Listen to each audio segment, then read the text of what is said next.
let go.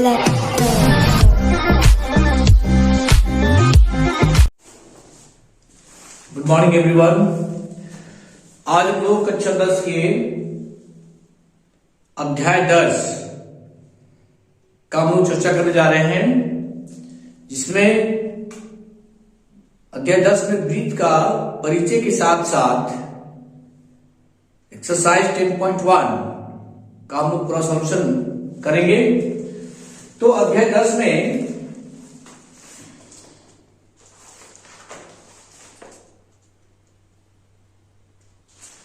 जैसे देखिए यह मेरा 10.1 की भूमिका है कि ब्रीथ।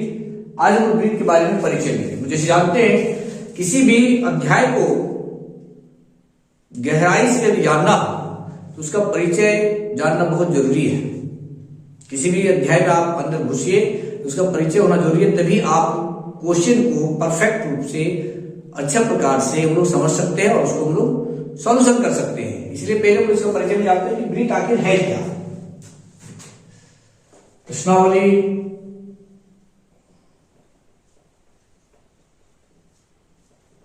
10.1 के लिए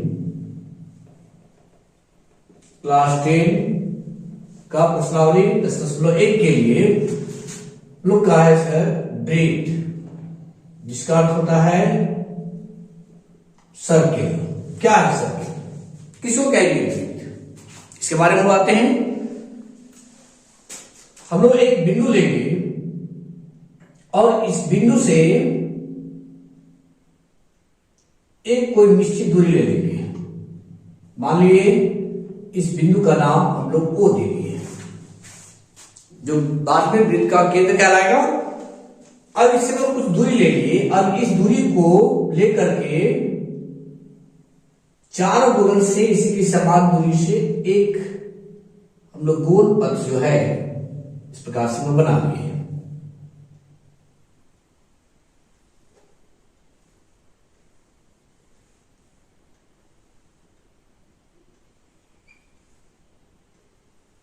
देखिए इसका नाम हम देखिए वो मान लेते हैं ये ए है।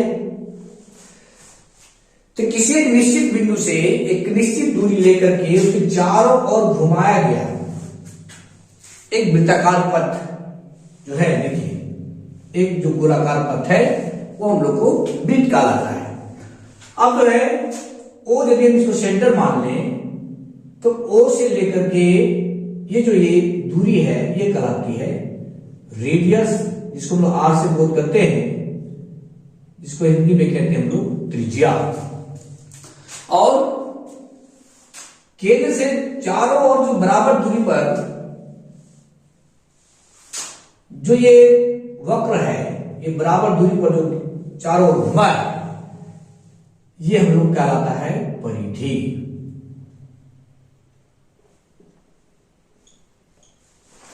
ठीक है, समझ गए आप लोग।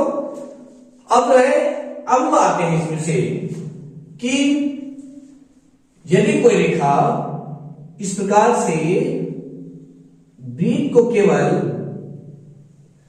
एक बिंदु पर स्पर्श करते हुए निकल जाए, मान के चलिए कि ये एक्स और वाई है, इसको बिंदु पी पर स्पर्श करते हुए निकल गया, तो ये हम लोग कहलाएगा सर स्पर्श रेखा। क्या कहलाएगा हम लोग को? स्पर्श रेखा। लेकिन जिस बिंदु पर ये ब्रीथ को छू रही है, छूते हुए निकल रही है, उस बिंदु को हम लोग बोलेंगे स्पर्श बिंदु। स्पर्श बिंदु। अब ब्रीथ की त्रिज्या क्या है सर? इसकी त्रिज्या क्या परिभाषा देंगे? ब्रीथ का केंद्र और परिधि के किसी भी बिंदु से बीच की दूरी को ब्रीथ की त्रिज्या कहते हैं। यदि इसको परिभाषा देंगे तो ब्रीथ का जो केंद्र है, सेंटर, इस सेंटर से इस परिधि के कहीं भी कोई भी बिंदु से हम लेंगे और इसके बीच की दूरी को हम मेजर करेंगे, मापेंगे, तो कहलाता है वो त्रिज्या। अब आगे आते हैं, यदि कोई रेखा इस प्रकार से वृत्त को दो बिंदुओं पर प्रतिच्छेद कर रहा हो, दो बिंदुओं पर प्रतिच्छेद कर रहा हूं कि छेदक रेखा कराएगी। छेदक रेखा जो वृत्त के दो बिंदुओं पर काटेगी। अब यहां पर जो है साथ में यदि हम लोग इसको P और Q मान लेते हैं कि ये Q इसे P पर काट रही है, इसे Q पर काट रही है, तो PQ क्या कहलाएगा समूह? जीवा। PQ जो है PQ बराबर होगी वृत्त की जीवा। अब और यदि हम लोग इसको इस और मिला दें, वृत्त के केंद्र से दोनों और परिधि को छूने वाली रेखा, वृत्त के केंद्र से होकर दोनों और परिधि को छूने वाली रेखा मान के चलिए इधर ए और इधर बी मान लेते हैं, तो ए बी कहलाएगा वृत्त का व्यास। ए बी कहलाएगा हम लोग को वृत्त का व्यास। और वृत्त का जो व्यास है, वृत्त का व्यास वृत्त की सबसे बड़ी जीवा होती है। देखिए इसका और इंट्रोडक्शन है, तो जैसे जैसे आगे अध्याय में जाएंगे तो उसके बारे में हम लोग परिचय जानते जाएंगे। तो सबसे बड़ी जीवा ये है। अब इसके ऊपर में जितने भी जाएंगे इस प्रकार से सब छोटा होते जाएगा, सब छोटा होते जाएगा। अंत में केवल क्या बन जाएगी सर? वृत्त को छूते हुए केवल स्पर्श रेखा बन जाएगा। वृत्त की छेदक रेखा जो जीवा है वृत्त को दो बिंदु पर प्रतिच्छेद करती है, और वृत्त का स्पर्श रेखा वृत्त को एक बिंदु को छूते हुए गुजर जाएगी। वो छेदक नहीं कराएगी, वो वृत्त को प्रतिच्छेद नहीं करेगी, वो केवल उसके ऊपरी भाग को छूते हुए गुजर जाएगी, वो कराएगा स्पर्श रेखा। अब जैसे लोग आते हैं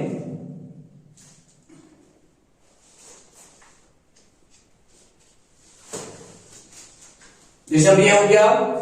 अब देखिए वृत्त को त्रिज्या को हम लोग R से बोध करते हैं।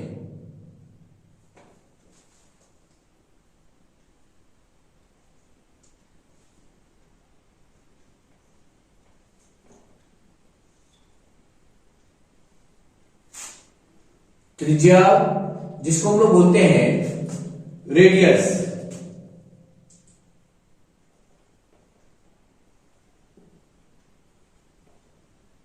और इसे हम लोग बोध करते हैं R से। देखिए यहां पर बोध किया हुआ है कि त्रिज्या को हम लोग R से बोध करते हैं। ये देखिए यहां देखिए ये सब सभी केंद्र से जो भी दूरी है सभी क्या कहलाएगी? त्रिज्या कहलाएगी। अब जैसे यहां पर मेरे लिए त्रिज्या कौन है सर? ओ ए। यहां पर लिख सकते हैं त्रिज्या मेरे लिए है ओ ए। ओ भी है इधर से आगे की ओ भी क्या है। अब उसके बाद ये जो परिधि है जिसको हम लोग सी से बोध करते हैं, सी से हम लोग इसका बोध करते हैं सी। देखिए परिधि,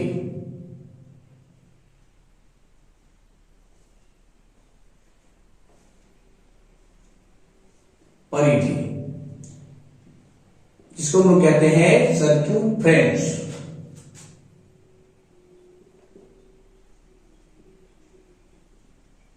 सर्क्यूम्फ्रेंस इसको हम लोग बोध करते हैं सी से। अब आगे जैसे त्रिज्या हम लोग बोध किए, इसका थोड़ा अंग्रेजी भी नाम जान लें सर, परिधि हम लोग सर्क्यूम्फ्रेंस बोलते हैं। चारों ओर परिधि है क्या, अभी लोग उसके बारे में चर्चा किए। अब जो है फिर हम लोग आते हैं, ये देखिए ये हम लोग क्या कहलाता है सर? जीवा। ये क्यों क्या कहलाया हम लोग को? जीवा। देखिए ये जो क्या कहलाया सर हम लोग को? जीवा। यहां ध्यान दीजिए जीवा मेरा कौन है? PQ। और इसे हम लोग क्या बोलते हैं सर? इसको क्या लिखते हैं हम लोग?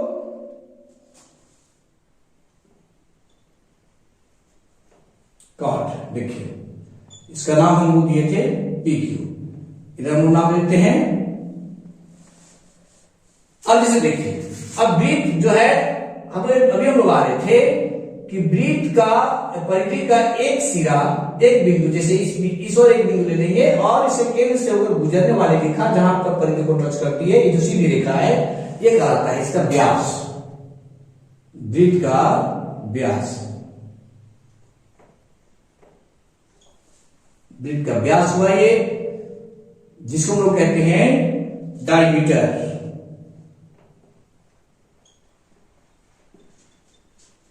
डायमीटर, जिसको बोध करते हैं डी से। अब देखिए, तो वृत्त के व्यास और उसके त्रिज्या में क्या संबंध है?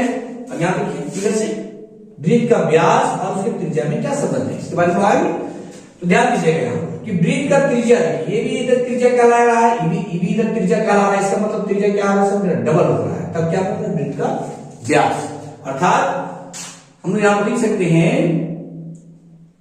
कि वृत्त का व्यास वृत्त की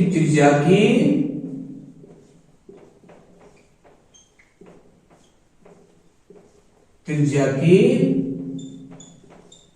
दोगुनी होती है।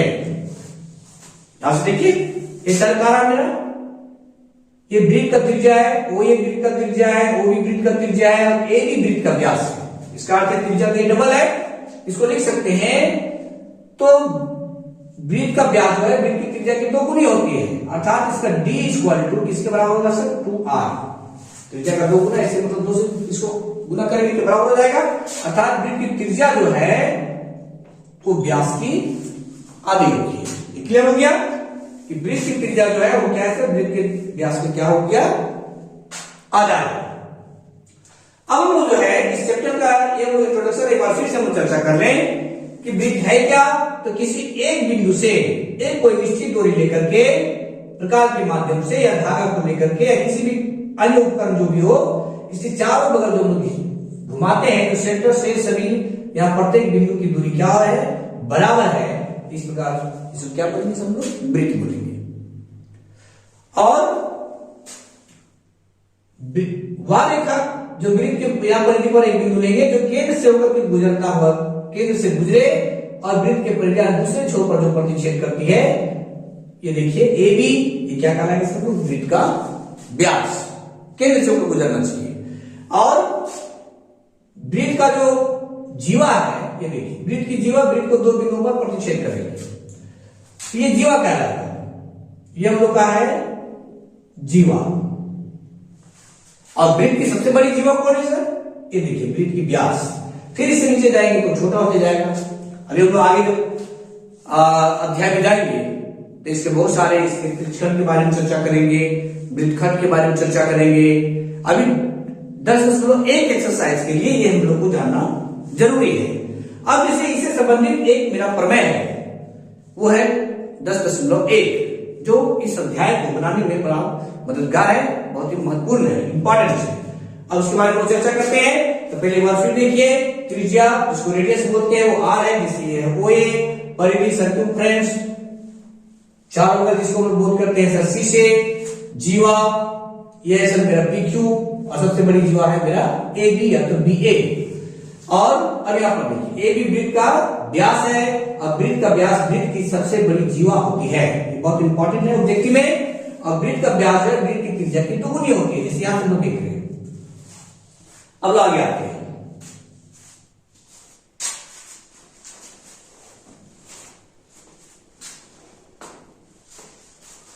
देखिए अब लोग आते हैं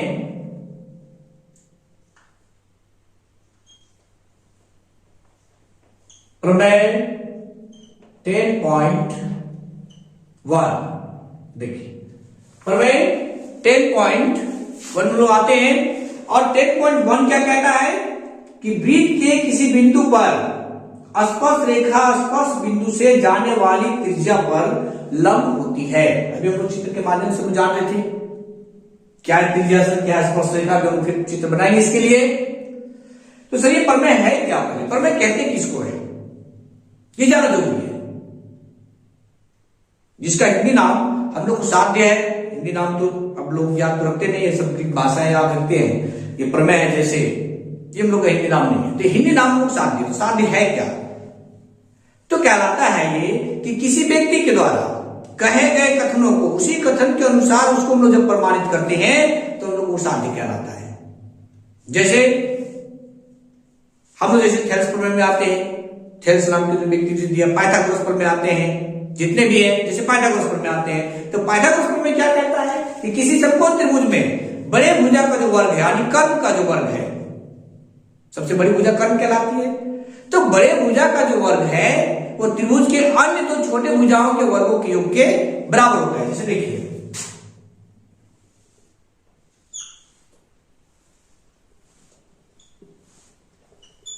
पाइथागोरस प्रमेय क्या कहलाती है? अभी हम लोग साथ की परिभाषा में जा रहे हैं सर कि पाइथागोरस प्रमेय में कहता है कि कर्ण का जो स्क्वायर है किसी समकोण त्रिभुज में बड़े भुजा का वर्ग अर्थात AC स्क्वायर अन्य दो छोटे भुजाओं का, जैसे कौन बच गया सर, एक AB और एक बच गया BC, ये दोनों के वर्गों के योग के क्या होता है? बराबर होता है। अर्थात कर्ण स्क्वायर बराबर लंब स्क्वायर जो आधार स्क्वायर। तो ये साध्य है, यानी उन्हीं के द्वारा कहे गए कथनों को उसी के अनुसार उसी को हम लोग सत्यापित करते हैं, तो क्या कहलाता है? वो साध्य कहलाता है, वो प्रमेय कहलाती है। अब यहां पर आते हैं तो प्रमेय 10.1 में देखिए, तो प्रमेय 10.1 में क्या कहता है कि वृत्त के किसी बिंदु पर स्पर्श रेखा स्पर्श बिंदु से जाने वाली त्रिज्या पर लंब होती है। ये हम लोग जानते हैं, हम लोग ये भी जानते हैं, कक्षा 9 में लोग पढ़े हैं कि किसी भी रेखाखंड की जो सबसे न्यूनतम दूरी होती है किसी बिंदु से, तो क्या कहलाती है सर? वो लंब कहलाती है। देखिए मान के चलिए, सपोर्ट कीजिए कि एक ये रेखा है, अब एक बिंदु में यहां पर लेंगे, अब बोलेंगे कि इसके और इसके बीच की सबसे न्यूनतम दूरी कौन सा है? अब देखिए सबसे न्यूनतम दूरी कौन सा है? इस बिंदु से इस रेखाखंड की सबसे न्यूनतम दूरी कौन सा है? मान के चलिए आप यहां पर स्थित हैं, आप यहां पर आना चाहते हैं, कौन सा रास्ता अपनाएंगे जो सबसे पहले पहुंचेंगे? तो सर सीधी सी बात है कि इसमें हम लोग 90 डिग्री यानी एक सीधी रेखा पर जाएंगे, तो लंबवत जो रेखा है वही सबसे क्या कराएगा? न्यूनतम दूरी, वही क्या कराएगा सर लोगों को? न्यूनतम दूरी। अब यहां पर आ जाता है कि जैसे जैसे हम लोग इधर से इधर को जाना चाहेंगे तो दूरी क्या होगा सर? बढ़ती जाएगी। हम तो AB पर पहुंच रहे हैं, लेकिन दूरी क्या हो रही है? बढ़ती जा रही है। तो ये कक्षा 9 का एक प्रमेय कि किसी भी बिंदु से जब हम लोग एक रेखा को जाना चाहेंगे तो उसका सबसे न्यूनतम दूरी क्या होती है सर? लंब होती है, लंबवत होती है। तो अब जो है और भी है उसमें, और हम लोग जाना चाहते हैं तो प्रमेय में हम लोग उसमें जा सकते हैं कि बड़े भुजा की समूह कोण बड़ा होता है, छोटी भुजा के समूह कोण छोटा होता है, सबसे बड़ी भुजा का समूह कोण बड़ा होता है, ये भी प्रमेय हम लोग का है। तो उसमें हम बाद में डिस्कस करेंगे। अभी हम लोग आते हैं प्रमेय 10.1 में, जिसमें से हम लोग को अभी सत्यापित करना है। देखिए तो 10.1 कहता है हम चित्र कैसे बनाए? प्रमेय का सबसे बड़ा प्रॉब्लम है सर, सबसे बड़ी दिक्कत है कि पहले आप फिगर बनाइए, फिगर सटीक हो जाए आपका प्रूफ करने में आसानी होगा। तो पहले बोल रहा है कि वृत्त के किसी बिंदु पर स्पर्श रेखा, वृत्त के किसी बिंदु पर स्पर्श रेखा स्पर्श बिंदु से जाने वाली त्रिज्या पर लंब होती है। तो पहले वृत्त बोल रहा है, पहले हम लोग एक वृत्त बना लें।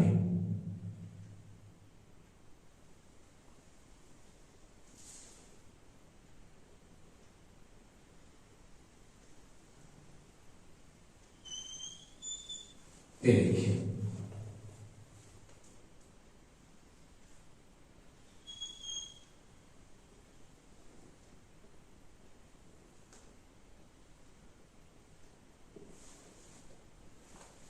एक हम लोगों ने एक वृत्त की रचना की है। अब देखिए वृत्त है तो स्वाभाविक है केंद्र होगा, इसका नाम हम लोग देंगे O। अब यहां से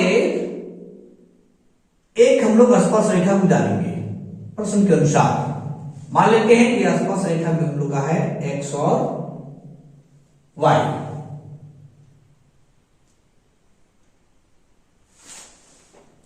अब ये जो स्पर्श बिंदु से मान लेते P है, स्पर्श बिंदु से वृत्त के केंद्र O से होकर जो जाने वाली रेखा इसको हम मिला देंगे।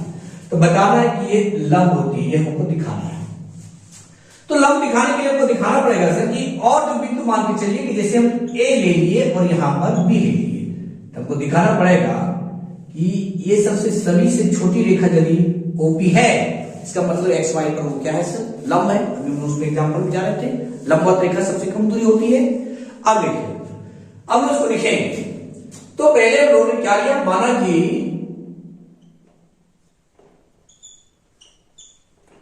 ओ जो है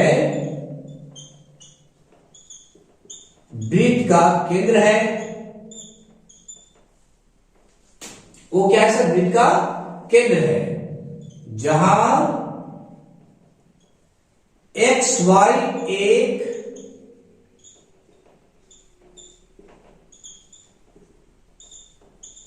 स्पर्श रेखा है,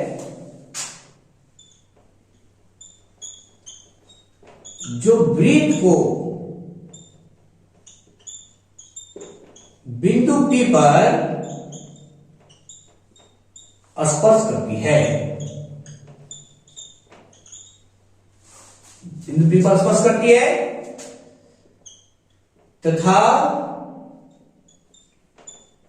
एक्स वाई पर दो अन्य बिंदु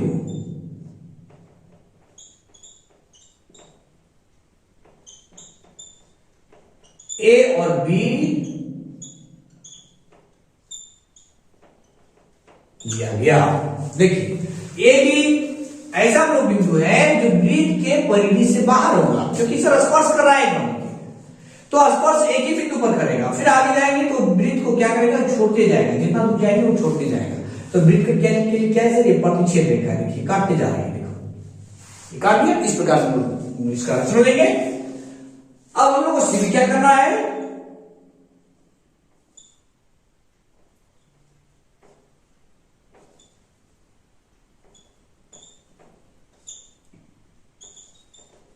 देखिए सिद्ध करना है कि ओपी लंब एक्स वाई पर है। ये हम लोग को सिद्ध करना है। पहले ये जान लेंगे सर कि प्रमेय को या किसी भी प्रकार का जो हम लोग सिद्ध करने संबंधी क्वेश्चन रहेगा तो उसमें कितने चरणों में बांटेंगे, कितने स्टेप में बांटेंगे। यदि नाम दिया हो, भुजाएं दिए हुए हो, तो उसमें वो दिया है उसे करते हैं। जो क्वेश्चन में दिया है वो हम लोग लिखते हैं। जैसे पहला है हम लोग उसको लिखते हैं दिया है, जो भी दिया हो, त्रिभुज एबीसी, त्रिभुज PQR, कोई भी नाम दिया हो तो उसे हम लोग दिया है से पहले स्टार्ट करते हैं। जो भी दिया हो उसको हम लोग नोट कर लेते हैं। दूसरा सर हम लोग को सिद्ध करना है। दूसरा चरण क्या है? हम लोग को सिद्ध करना है। क्या सिद्ध करना है? जो क्वेश्चन जैसे इसमें सिद्ध करना है, क्या सिद्ध करना है? ओपी लंब किस पर है? एक्स वाई पर है। इसी तरह से अन्य क्वेश्चनों में भी हम लोग आएगा। तीसरा हम लोग आता है प्रूफ, प्रमेय का प्रूफ में तीसरा हम लोग आ जाएगा सर रचना। रचना रचना अर्थात हम लोग अपने से कुछ रचनाएं करते हैं। जब सिद्ध नहीं होती है कुछ अपने से लोग रचनाएं करते हैं। प्रश्न आएंगे उसके बाद में चर्चा करेंगे, वो आएगा रचना। चौथा में हम लोग सर उसको लिखते हैं प्रमाण। और पांचवा जो लास्ट में चरण है सर वो तो प्रूफ देते हैं। जो प्रमाण जो सिद्ध हो गया उसको रीति सिद्ध बोलते हैं, लास्ट में उसको लिखते हैं सर प्रमाण। तो ये हम लोग को किसी थ्योरम संबंधी क्वेश्चन को हल करने का ये हम लोग को चरण है जो उसका स्पष्टीकरण करता है। इसी सिस्टम है, इसी पर हम लोग आएंगे आगे। तो जितने भी क्वेश्चन आएंगे सर इसी प्रकार से हम लोग उसको इन चरणों में बांटते हुए और उसको हम लोग सिद्ध करेंगे। तो पहले हम लोग फिलहाल है प्रमेय 10.1 में। तो हम लोग क्या सिद्ध करना है सर? ओपी लंब एक्स वाई पर होगा, ये हम लोग को सिद्ध करना है। तो प्रमाण में हम लोग लेंगे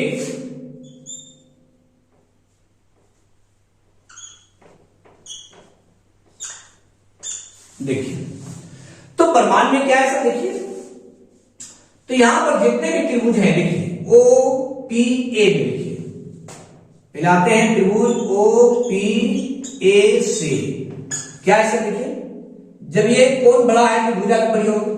क्लास 9 की ओर जब हम चर्चा करते हैं गणित में तो अब देखते हैं यहां पर स्पष्टीकरण है कि OA जो है वो बड़ा है OP से। देखिए OA बड़ा है किससे? OP से। और OB बड़ा है किससे? OP से।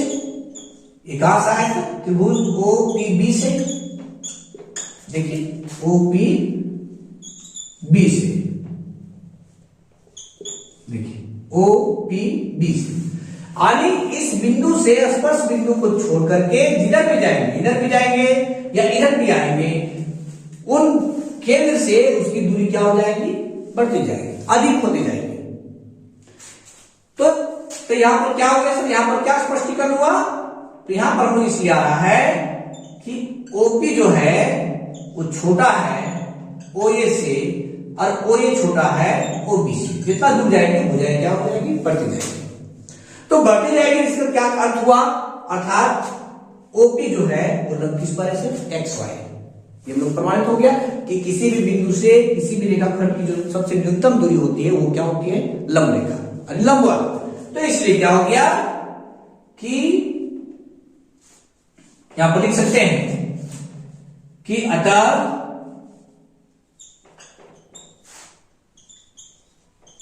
स्पर्श बिंदु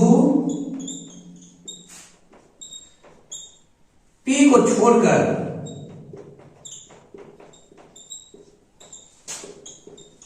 एक्स वाई पर लिए गए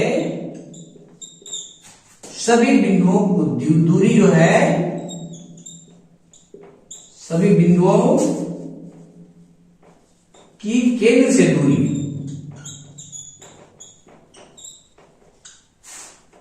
ठीक है, P को छोड़ करके देखिए केंद्र से दूरी क्या होती है,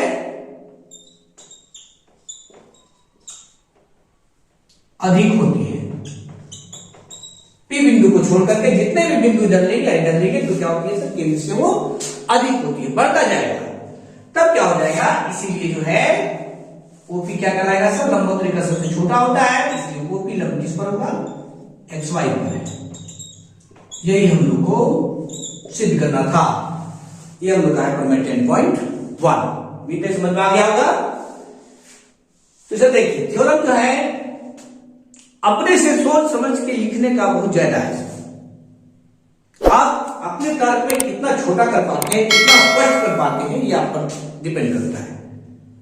क्लियर करते हुए, चित्र को क्लियर करते हुए, तो ये हम लोग का प्रमेय जो है 10.1 इस प्रकार से हम लोग को सत्यापित हुआ। अब इसके प्रश्नों में आते हैं, अब इसके प्रश्नों में आते हैं।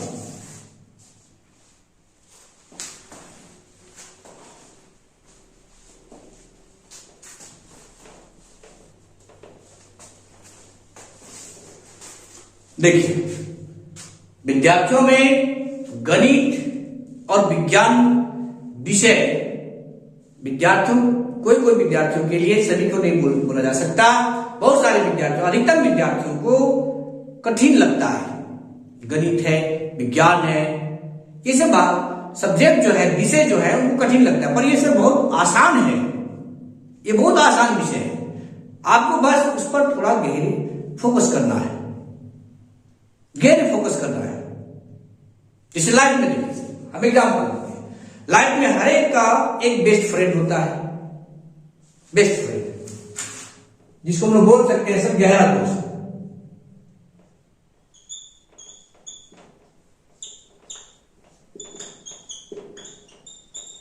अब देखिए, तो यदि ए और बी, यदि हम एग्जाम्पल ले लें बेस्ट फ्रेंड है, तो सर बेस्ट फ्रेंड कभी भी एक दूसरे के बीच अपने समस्याओं को नहीं छुपाते, सारी समस्याएं सुना देंगे, भले दूसरे को सुनाए या नहीं सुनाए। तो आप किताब को अपना बेस्ट फ्रेंड बना लीजिए,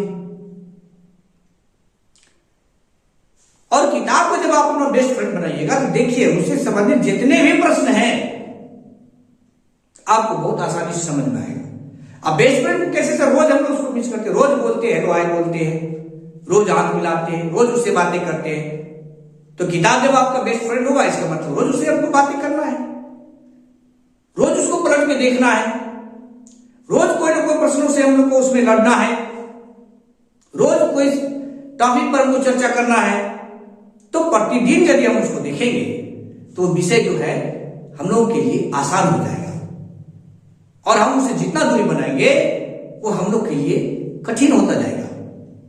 पर डे हम उसको देखें तो देखिए वो कितना आसान है, अन्य विषयों से आपको आसान लगेगा, कितना आसान सब्जेक्ट है ये। तो आप जैसे लोग आते हैं इसके प्रश्नों पर आते हैं, देखिए प्रश्नों पर आते हैं इसके। जैसे इसका पहला प्रश्न है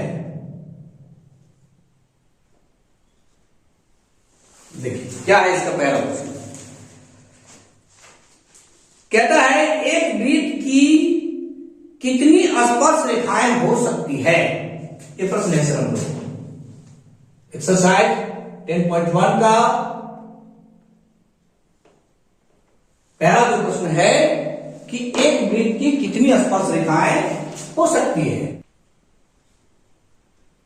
देखिए, तो एक वृत्त की कितनी स्पर्श रेखाएं हो सकती है हम लोग जानना चाहेंगे, कितनी हो सकती है हम लोग। देखिए अब यहां पर थोड़ा सा चित्र के माध्यम से समझ लें।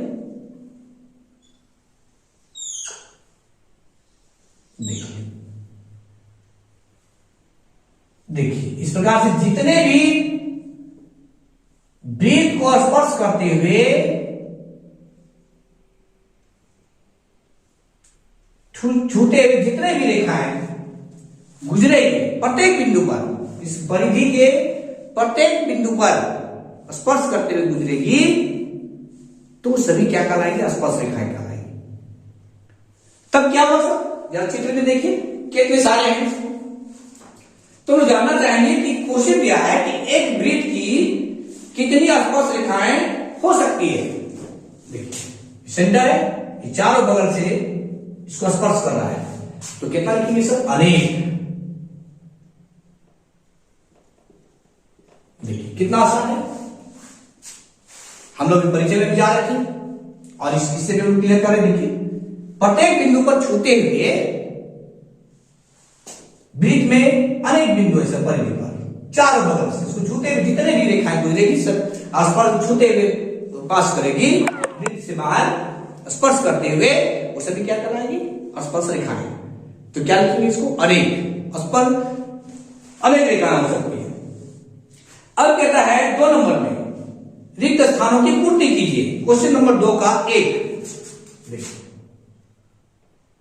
2 का 1 में कहता है किसी वृत्त की स्पर्श रेखा उसे खाली स्थान है बिंदुओं पर प्रतिच्छेद करेगी। किसी वृत्त की स्पर्श रेखा उसे बिंदुओं पर प्रतिच्छेद करेगी। अभी हम लोग आ रहे हैं सब देखिए।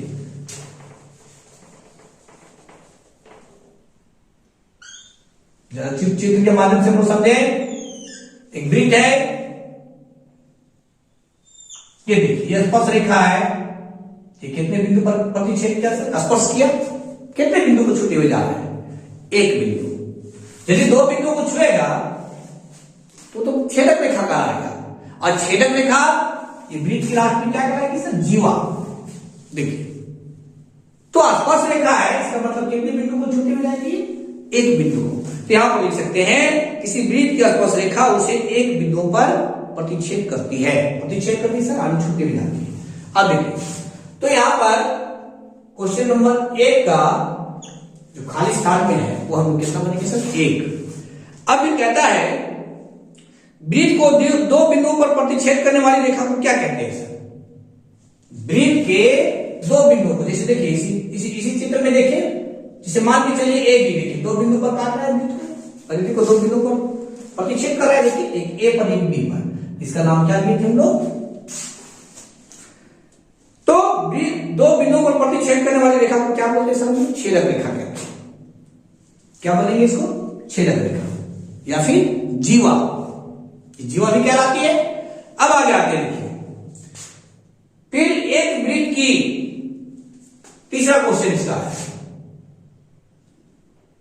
दूसरा में हम लोग का था सर छेदक रेखा, या फिर यदि ऑप्शन में हम लोग को जीवा भी दिया रहेगा तो यदि ये नहीं है और ये यदि हम लोग ऑप्शन ऑब्जेक्टिव में जीवा है तो उसको लोग जीवा भी नाम दे सकते हैं, लेकिन रेखा बोलेगा तो हम लोग लिखेंगे छेदक रेखा। अब ऐसे है क्वेश्चन नंबर 3 में एक वृत्त की स्पर्श समांतर स्पर्श रेखाएं हो सकती है। एक वृत्त की अधिकतम कितनी समांतर रेखाएं हो सकती है सर? स्पर्श समांतर रेखाएं। तो देखिए ऐसे फिर हम लोग चित्र के माध्यम से समझे।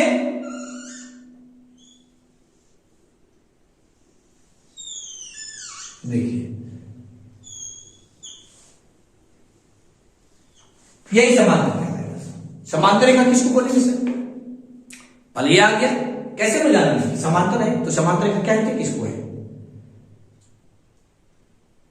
तो 2 या 2 से अधिक रेखाएं जिनके बीच की दूरी हमेशा बराबर होती हो, शुरू से लेकर के अंत तक, जो कभी भी एक दूसरे को प्रतिच्छेद नहीं करती हो, वो रेखाएं समांतर कहलाएंगी। दो या दो से अधिक रेखाएं जो एक दूसरे को प्रतिच्छेद नहीं करती हो, अनंत बिंदु तक एक दूसरे को प्रतिच्छेद नहीं करती हो, जिसके बीच की दूरी हमेशा बराबर हो, वो क्या कहलाएगी सर? हम लोग को समांतर रेखाएं। देखिए यदि रेखा इस प्रकार हो, देखिए इस प्रकार सरिया ये क्या होगा, आगे जाकर के ये कट जाएगा, परंतु समांतर रेखाएं ये कहीं नहीं कटेंगे। तो एक वृत्त की कितनी समांतर रेखाएं हो सकती है सर? एक साथ तो एक वृत्त की दो समांतर रेखाएं हो सकती है, एक ऊपर और एक नीचे। जब इधर आएंगे, यदि हम इधर लेते हैं, इसका इधर आ जाएगा, तो देखिए ये भी तो दो का रहेगा। तो हम लोग क्या आंसर लिखेंगे सर इस पे? दो। ठीक है, क्लियर हो गया? एक वृत्त की दो समांतर स्पर्श रेखाएं हो सकती है। ये क्वेश्चन नंबर 3 है, 2 का 3 नंबर में। तो 2 का 3 में हम लोग कितना भरेंगे? दो समांतर रेखाएं। देखिए फिर कहता है, चौथा नंबर जो क्वेश्चन है वो कहता है वृत्त तथा उसके स्पर्श रेखा के वरिष्ठ बिंदु को, वृत्त तथा उसके स्पर्श रेखा के वरिष्ठ बिंदु को, देखिए वृत्त तथा उसके स्पर्श रेखा के वरिष्ठ बिंदु, वरिष्ठ बिंदु मतलब जहां पर ये काट रहा हो। देखिए ये क्या कराएगा सर हम लोग को? स्पर्श बिंदु। इसका क्या नाम देते हैं हम लोग? स्पर्श बिंदु कहते हैं। तो चौथा नंबर में हो गया स्पर्श बिंदु। स्पर्श बिंदु है, मतलब कि खाली स्थान में सर स्पर्श बिंदु कहते हैं। तो क्लियर हो गया? 2 का 1 2 3 4 हम लोगों ने इन प्रश्नों को हल कर लिया है। मीडिया आपको तो समझ में आ गया होगा, और चित्र के माध्यम से थोड़ा ढंग से जानना है, रट्टा नहीं मारना है, उसको क्लियर से जानना है, ठीक से जानना है हम लोग को। केवल रट्टा मार लेंगे तो ये रटा हुआ ज्ञान जो है सर ज्यादा दिन तक टिकता नहीं है, और समझ के बनाइएगा तो वो आपका माइंड में जो है वो स्थिर हो जाएगा, वो हटेगा नहीं। तो अब हम लोग आते हैं इसका क्वेश्चन नंबर 3 में। देखिए क्वेश्चन नंबर 3 क्या कहता है? क्वेश्चन नंबर 3 हम लोग का है कि 5 सेंटीमीटर त्रिज्या वाले वृत्त के बिंदु P पर स्पर्श रेखा PQ केंद्र O से जाने वाली रेखा से बिंदु Q पर इस प्रकार मिलती है, OQ बराबर 12 सेंटीमीटर। तो PQ की लंबाई क्या कीजिए? PQ मेरा कितना होगा ये हम लोग जानेंगे कि PQ का मान कितना है।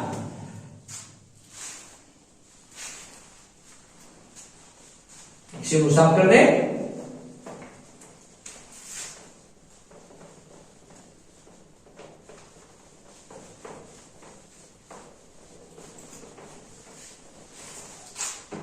देखिए पहले वो वृत्त बना लेते हैं एक।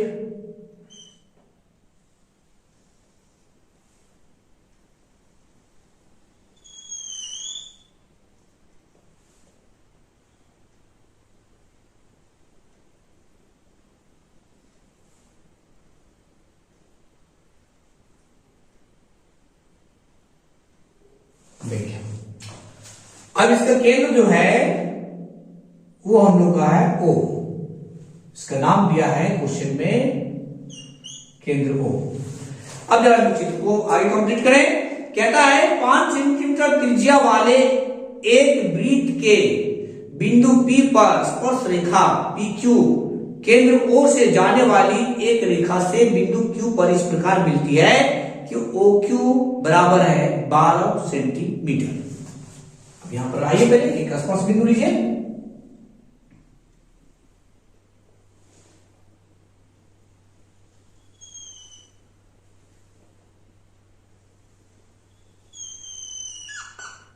देखिए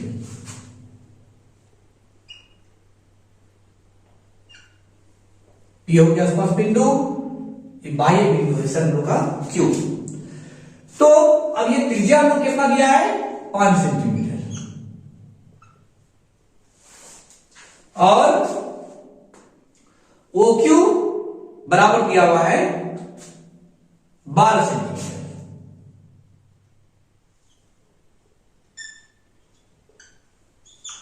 तो हम लोग को निकालना क्या है सर, पी क्यू। ये है हम लोग का क्वेश्चन मार्क। देखिए ये फिगर हम लोग कंप्लीट हो गया। तो अब जो प्रमेय 10.1 के बारे में जरा पीछे चर्चा करें कि 10.1 क्या कहता है सर, कि केंद्र से वृत्त के केंद्र से स्पर्श बिंदु को मिलाने वाली रेखा क्या होती है सर, लंब होती है। इसका मतलब ये 90 डिग्री बनाए। तो जब ये 90 है तो इसके सामने वाली भुजा क्या कहलाएगा सर, कर्ण। अर्थात त्रिभुज पी ओ क्यू में ये क्या कहलाएगा हम लोग को, कर्ण। अब हम जानते हैं कि कर्ण स्क्वायर बराबर होता है लंब स्क्वायर जोड़ आधार स्क्वायर। बुलाते इसमें हम लोग यहां पढ़ाएंगे क्वेश्चन नंबर 3 का, त्रिभुज पी ओ क्यू से। देखिए पी ओ क्यू से ओ क्यू बराबर हम लोग को दिया हुआ है 12 सेंटीमीटर, पी ओ या तो ओ पी बराबर दिया हुआ है 5 सेंटीमीटर, और पी क्यू जो है ये हम लोग को मालूम नहीं है। तो चूंकि कोण ओ पी क्यू बराबर है 90 डिग्री, तो पाइथागोरस प्रमेय में क्या कहता है कि कर्ण स्क्वायर बराबर लंब स्क्वायर जोड़ आधार स्क्वायर। तो यहां पर लिखेंगे कि ओ क्यू स्क्वायर अर्थात कर्ण स्क्वायर बराबर लंब स्क्वायर जोड़ आधार स्क्वायर। देखिए तो कर्ण स्क्वायर बराबर लंब स्क्वायर जोड़ आधार स्क्वायर है। अब इसे हम लोग आगे आते हैं। तो कर्ण कौन है इस त्रिभुज में, O Q. O Q square लंब मेरा है ओ पी स्क्वायर, आधार मेरा है पी क्यू। अब देखिए तो पी क्यू स्क्वायर बराबर क्या हो जाएगा हम लोग को, देखिए प्लस है, इधर आएगा तो minus O Q square minus O P square. अब जब इसको मान बैठाए तो ओ क्यू का मान हम लोग को दिया हुआ है 12 और पी क्यू का मान दिया हुआ है हम लोग को 5। इस प्रकार से पी क्यू स्क्वायर बराबर 12 का स्क्वायर करेंगे तो हो जाएगा 144, 5 का हो जाएगा 25। तो पी क्यू बराबर रूट अंडर 144 में से 25 घटाएंगे तो ये होगा सर 119। देखिए 14 में से 5 किया तो 9, यहाँ पर 3 में से 2 जाएगा तो 1। ये रूट कैसे आया सर, इधर से स्क्वायर हटा दिए, इधर से रूट आ गया रूट। तो ये हम लोग का आंसर हो गया। इसमें से लोग टिक मारना था सर, तो इसमें से टिक है, इसके लिए ऑप्शन नंबर डी इसका है सर, ऑप्शन डी। इस प्रकार से क्वेश्चन नंबर 3 हम लोग को आंसर आ गया PQ इक्वल टू, ठीक है, रूट अंडर 190। हम लोग आगे आते हैं क्वेश्चन नंबर 4 में। इसी क्वेश्चन नंबर 4 क्या कहता है क्वेश्चन नंबर 4। तो क्वेश्चन नंबर 4 में है कि एक वृत्त खींचिए और एक दी गई रेखा की समांतर 2 ऐसी रेखाएं खींचिए कि उनमें से एक स्पर्श रेखा हो तथा दूसरी छेदक रेखा हो। एक स्पर्श रेखा होना चाहिए और दूसरा क्या है सर, छेदक रेखा होना चाहिए। अभी हम इससे पहले चर्चा की थी सर, स्पर्श रेखा जो वृत्त को छूते हुए जाए, बाहर से स्पर्श करते हुए जाए। छेदक रेखा जो उसको 2 बिंदुओं पर काटे, वृत्त के परिधि को 2 बिंदुओं पर काटे। अब जैसे इसका हम लोग चित्र बनाना है तो पहले हम लोग एक वृत्त लेंगे,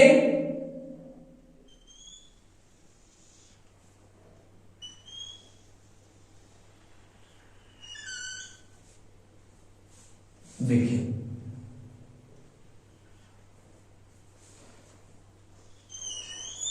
ये हो गया। मान के चलते हैं कि एक्स वाई, और एक ले लेते हैं इसका छेदक रेखा।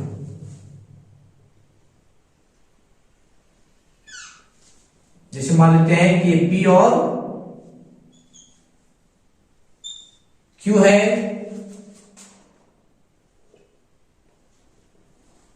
देखिए मान के चलते हैं इसको ये A पर काट रहा है और इसको ये B पर काट रहा है।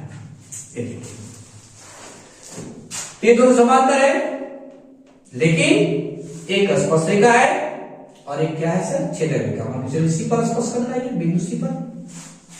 ये हम लोग का चित्र हो गया। कितने नंबर के लिए? क्वेश्चन नंबर 4 के लिए। यहाँ पर क्या रहा था 4 में कि एक वृत्त खींचिए और एक दी गई रेखा के समांतर दो ऐसी रेखाएं खींचिए कि उनमें से एक स्पर्श रेखा हो तथा दूसरी छेदक रेखा हो, एक दी गई रेखा के समांतर। कोई भी रेखा हम लोग मान लेते हैं। चलिए इसी को मानते हैं XY जो स्पर्श रेखा है और बीच क्या है सर, इसका छेदक रेखा है जो वृत्त को दो बिंदु A और B पर काटती है और दोनों क्या है सर, ये समांतर है। ये स्पर्श रेखा कहलाया क्योंकि ये टच करते हुए जा रहा है, ये छेदक रेखा कहलाया क्योंकि वृत्त को दो बिंदु पर काट रही है। तो उम्मीद है कि आप लोग को यह पाठ अच्छा लगा होगा, आप लोग समझ में आया होगा। इसके अगले पार्ट में फिर हम लोग जो है उस पाठ के परिचय सहित जो है प्रश्नों को हम लोग हल करेंगे। परिचय सहित प्रश्नों को हल करने से ज्यादा समझ में आता है। धन्यवाद।